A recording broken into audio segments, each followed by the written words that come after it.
Oke, dari bagian pertama tadi, kita mendapatkan suatu keterangan baru. Kalau tadi untuk fungsi polinomial, berarti kita cukup hanya mensubstitusikan nilainya saja ya. Gitu. Kalau tadi kita lihat di contoh 1, contoh 2, kemudian contoh 3, itu jadinya untuk setiap persamaan polinomial Px dan dan bilangan real A, kita bisa peroleh limit X mendekati A dari Px itu sama dengan PA. Atau X-nya kita substitusikan dengan A. Jadi misalnya kalau tadi kita punya limit X mendekati 2 dari X pangkat 3 tambah 1. Ini fungsi polinomial. Kita tinggal masukkan saja, substitusikan saja X sama dengan 2 ke sini. Sehingga nanti kita peroleh, ini jadinya 2 pangkat 3 ditambah 1. Tinggal gitu aja. Maka nanti kita peroleh 2 pangkat 3 itu 8 ditambah 1, 9. Gitu. Jadi kalau untuk fungsi polinomial gampang ya, sederhana ya bentuknya. Jadi dari sekian banyak sifat tadi bisa kita rangkum jadi poin ini. Nah, selanjutnya kita sekarang mau melibatkan akar. Kalau kita melibatkan akar, artinya kita mau melibatkan fungsi rasional. Fungsi rasional dan irasional gitu ya. Nah, misalkan kita punya di sini limit X mendekati A dari Fx. Ini nilainya adalah L. Kemudian N ini adalah sembarang bilangan bulat positif. Maka limit X mendekati A dari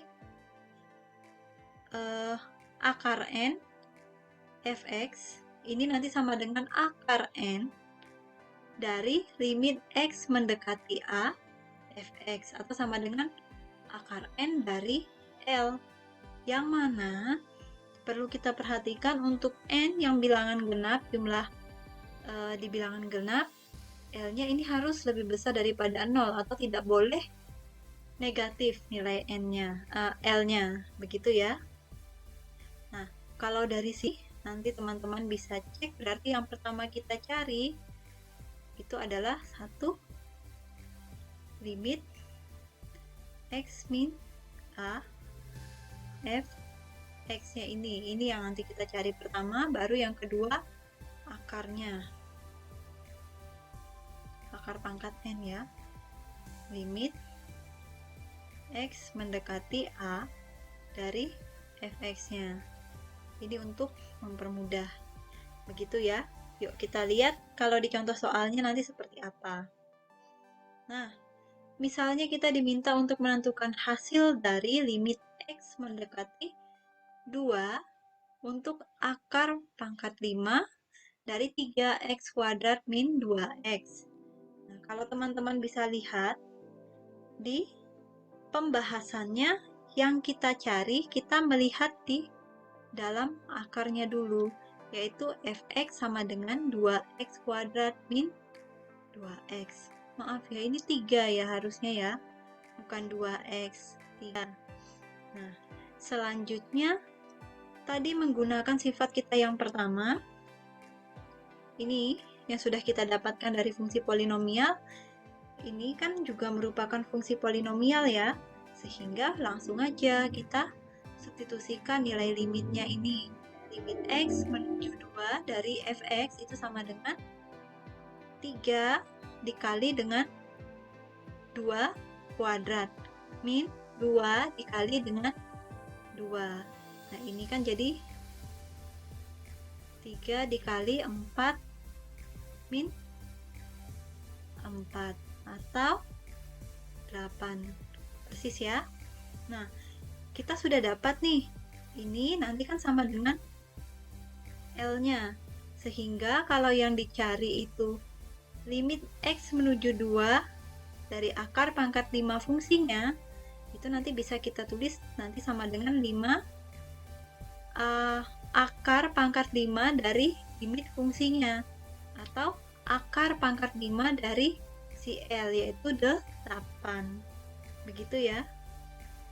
Nah, saya rasa tidak ada kesulitan ya untuk mencari yang ini ya. Kita lanjutkan ke soal yang berikutnya.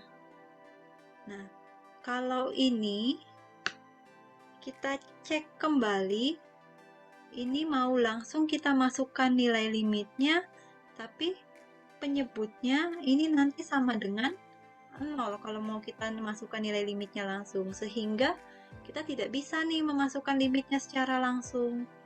Nanti kalau kita masukkan langsung, penyebutnya 0, dia jadi tidak terdefinisi. Kita tidak bisa mengambil kesimpulan apa-apa terkait limitnya. Nah, ini difaktorkan juga kita tidak bisa memfaktorkan karena ini bentuk akar gitu ya.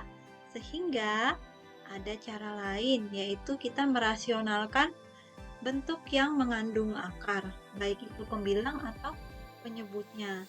Tapi kalau dalam kasus ini, yang mengandung akar itu adalah pembilangnya ya. Nah, kalau merasionalkan itu seperti apa, Bu? Nah, nanti kalau kita mau merasionalkan kan tujuannya kita kan mau menghilangkan ini ya, menghilangkan bentuk akarnya. Nah, ini saya tuliskan ulang ya. X tambah 2 min akar 2 per X. Kalau mau kita rasionalkan, ini kan kita di sini kan bisa kita buat dikalikan dengan 1 ya. Nah, ini bisa kita tulis juga sebagai akar dari X tambah 2 min akar 2 per X dikali dengan akar X tambah 2. Kalau di sini tandanya negatif, ini jadi plus akar 2 per akar X tambah 2, ini plus akar 2. Sama ya, satu kan bisa kita peroleh dari hasil pembagian ini ya. Nah, setelah itu kita harus ingat lagi, kita ingat kembali ya sifatnya ya ini. Kalau A tambah B dikali dengan A min B, nanti hasilnya adalah A kuadrat ditambah, maaf bukan ditambah,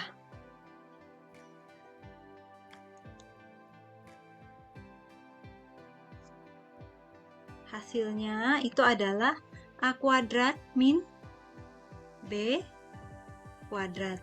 Nah, ini juga berlaku untuk di sini, sehingga nanti kita peroleh, di sini sudah nggak cukup ya, saya tulis di bawah aja.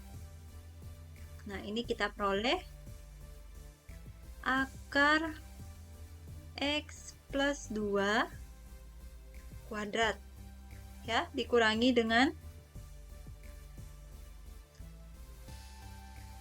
akar 2 kuadrat. Begini dibagi dengan yang bawah ya sudah, kita biarkan dengan bentuk aslinya ini aja. X tambah 2 tambah akar 2.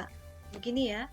Nah, akar kalau kita kuadratkan, kan bisa kita keluarkan yang ada di dalamnya ya, yaitu X tambah 2.